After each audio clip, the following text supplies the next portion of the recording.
Para todo mundo ligado no YouTube, um abraço para vocês, chegando para falar das finais do final de semana, tanto no futebol quanto no tênis. E começando pelo tênis, no sábado, a Iga Swiatek foi campeã no feminino.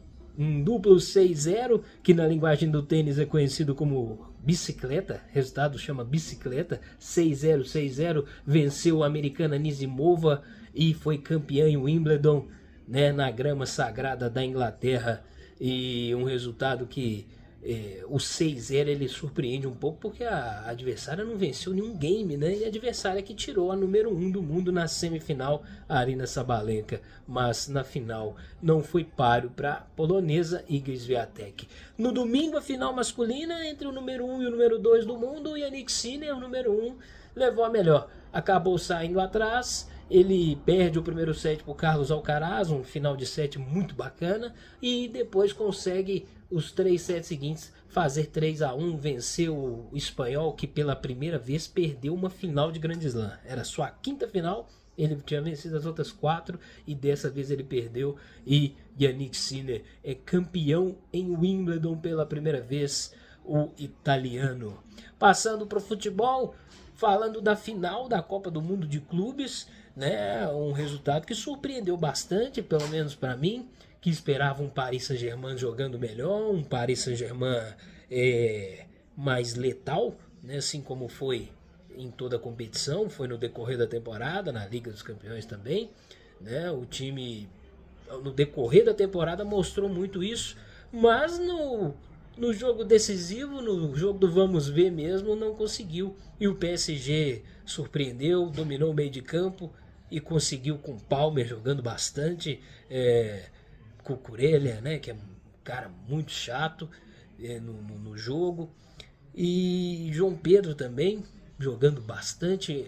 Inclusive jogador que chegou no meio da competição, uma regra que eu particularmente discordo. Acho que a FIFA não devia ter deixado isso, mas não por causa do João Pedro, acho que é porque beneficia o time que tem mais dinheiro, no caso do Chelsea, e o Chelsea anulou, né, completamente o Paris Saint-Germain, que não esteve muito bem, não esteve nos seus melhores dias, Doué, Dembélé, Kvaratskhelia, Vitinha, João Neves perdeu a cabeça e foi expulso, inclusive, né, num lance com o Cucurella, e o Donnarumma ainda salvou, né, Donnarumma ainda evitou aí mais uns 3, 4 gols do Chelsea. Poderia ter sido até pior. O que o Paris fez contra outros clubes, ontem ele provou do próprio veneno, inclusive, vamos dizer assim, no mesmo espaço de tempo, né? Em um tempo só o jogo foi decidido e o Chelsea é campeão. Merecido. Uma trajetória talvez um pouco menos difícil do que a do Paris Saint-Germain, mas merecido sim, né? Jogou muito bem ontem, principalmente na hora do mata-mata. O time teve um susto contra o Benfica, mas ainda assim na prorrogação fez mais 3 gols, finalizando um placar de 4-1, passa do Palmeiras, passa do Fluminense, e ontem sobrou em campo 3-0, que foi um resultado, né, que eu acho que pouca gente esperava.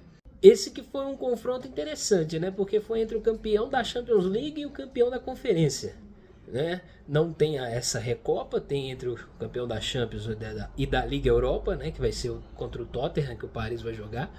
Mas podemos ver aí o campeão da Conferência ganhando do campeão da Champions, e que até então era o todo-poderoso, o bicho-papão, o que todo mundo apostava, inclusive eu, e tomou um passeio ontem, né, do Chelsea. Esse é o futebol. O futebol é maravilhoso por conta disso. Cada partida é uma história diferente e não dá para cravar um vencedor de véspera. E tá aí, o Chelsea merecidamente foi campeão porque conseguiu anular bastante o PSG. Nesse jogo aí, o que eu acertei foram uma quantidade de gols, né? Poderiam ter 2, 3, né? Que a média de jogos do Paris estava alta. No caso, o Paris tomou esses 3 gols. Passando para a volta do Brasileirão da Série A neste final de semana, no sábado o Atlético foi até Salvador na Arena Fonte Nova e perdeu para o Bahia. O Hulk até faz um gol olímpico, né? Coisa que a gente não vê todo dia aos 45 do segundo tempo, mas no finalzinho ainda do jogo, nos acréscimos, no finalzinho do finalzinho, O Atlético toma o segundo gol, o Bahia consegue de um chute mais de fora da área, a zaga deu uma cochilada, é verdade, e não traz nenhum ponto para Belo Horizonte. Acho que o Atlético teve alguns momentos que jogou bem, mas acho que no geral realmente o Bahia mereceu a vitória porque foi um pouco melhor. Mas foi um jogo aberto. O Atlético teve momentos sim de conseguir incomodar o Bahia, mas acho que a pontaria também não esteve em dia. Passando para o domingo, o resultado da vitória para mim esperado do Cruzeiro. O placar até um pouco maior do que eu imaginava, porque o Cruzeiro ele jogou até 2 amistosos antes e não foi muito bem, mas eram amistosos. Os caras eles estavam talvez se poupando até mesmo para um jogo que valesse de verdade, como o de ontem contra o Grêmio. Uma vitória elástica, o Cruzeiro passeia em cima do Grêmio. Grêmio que ganhou uma Recopa no meio de semana, mas Recopa Gaúcha, né? Um jogo muito abaixo do que um jogo de Campeonato Brasileiro. E o Grêmio que já vinha muito mal, parece que continuará em baixa se não mudar alguma coisa. O técnico também é o Mano Menezes, né? Aí não dá para exigir muita coisa do time gaúcho. O Cruzeiro, claro, não tem nada com isso, não tinha nada com isso. Fez o papel, o dever de casa, 4-1, se mantém ali junto com o Flamengo, apesar de um jogo a mais. E tendência é com certeza brigar pelo título. Na Série B, o América perdeu no sábado de virada para o Novo Horizontino, mas era um jogo muito difícil. O América não vem bem, o América está mal, precisando de reforços. E o Novo Horizontino no G4, um time que está muito forte em casa. E nessa semana tem muito futebol também. Tem hoje, em segunda já, o Atlético ainda na Série B contra o Avaí, podendo sair da zona de rebaixamento. Na quarta-feira tem Campeonato Brasileiro, tem Fluminense e Cruzeiro. E na quinta tem Copa Sul-Americana para o Atlético, tem Bucaramanga e Atlético na Colômbia. Vamos torcer para as equipes mineiras e eu volto depois com mais novidades e notícias dos esportes, futebol, tênis e Fórmula 1. Próximo final de semana tem corrida, hein? Valeu!